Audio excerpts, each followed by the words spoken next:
اب میں اپنے صدر عالی وقار کا خیر مقدم کرتا ہوں اور دور سے آنے پر ان کو ایک شعر پیش کرنا چاہتا ہوں.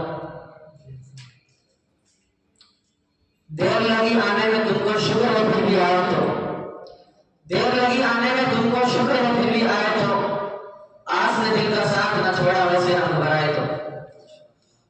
اب ان کے بعد میں اپنے اگلے مسافر محمد عامر بھارس کو دعوت اسٹیج دیتا ہوں، موصول آئے اور پھر تقریر پیش کریں. ان کے بعد محمد ارمان بھارس اسٹیج پر آ کر تیار بیٹھے.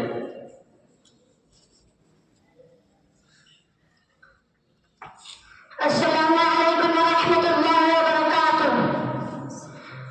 رحمۃ اللہ صلی علی محمد رحمۃ اللہ صلی علی رسول کریم.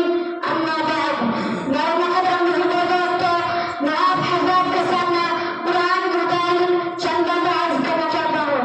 امید ہے کہ آپ میری باتوں کو غور سے سنیں گے.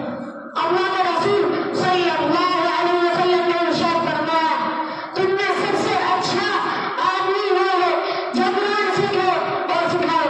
قرآن کریم دنیا کی سب سے اچھی کتاب ہے اور اس میں اچھی صفاتیں ہیں اور قصے ہیں جن کو پڑھ کر انسان کو سکون ملتا ہے. دنیا اور آخرت میں کامیابی ملتی ہے اور اس پر عمل کرنے سے دنیا اور آخرت میں کامیابی ملتی ہے. جو آدمی قرآن پڑھتا ہے اور پڑھاتا ہے وہ سب سے اچھا آدمی ہے. قرآن کریم یاد کرنے کا بہت بڑا انعام ہے.